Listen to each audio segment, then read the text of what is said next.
আজকে একটু ব্রেকফাস্টে সুজি করে ফেললাম।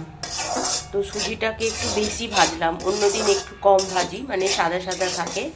আজকে একটু সুজিটা খুব বেশি বেশি ভাজলাম, কারণ বেশি ভাজলে সুজিটা বেশি ভালো খেতে লাগে। হালুয়া তো, সুজির হালুয়া, তো ভালো খেতে লাগে। তো জল ঢেলে দিলাম পর্যাপ্ত পরিমাণ। এবার একটু সুজিতে জল ঢেলে দিলাম।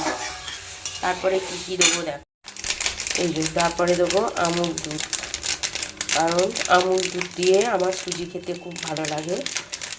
অল্পই দেবো। বাতাসা দিলাম, কারণ আমরা চিনি খাই না, চিনিতে সাকারিন থাকে, আর তাছাড়া চিনিতে ক্যালোরি বেশি হয়, আর চিনি খেলে খুব শরীর খারাপ হয়। তো আমরা চিনি খাই না। বাতাসা নাহলে মিছরিকে গুলিয়ে রাখি, সেই মিছরির গুঁড়ো দিই। একটা ছোট এলাচ আর একটু তেজপাতা দিয়ে দিলাম। এবার দিয়ে দিলাম কাজু আর কিশমিশ। দেখো সুজি তৈরি হয়ে গেল, কত সুন্দর লুক হয়েছে, আর খেতে তো অভূতপূর্ব হবে।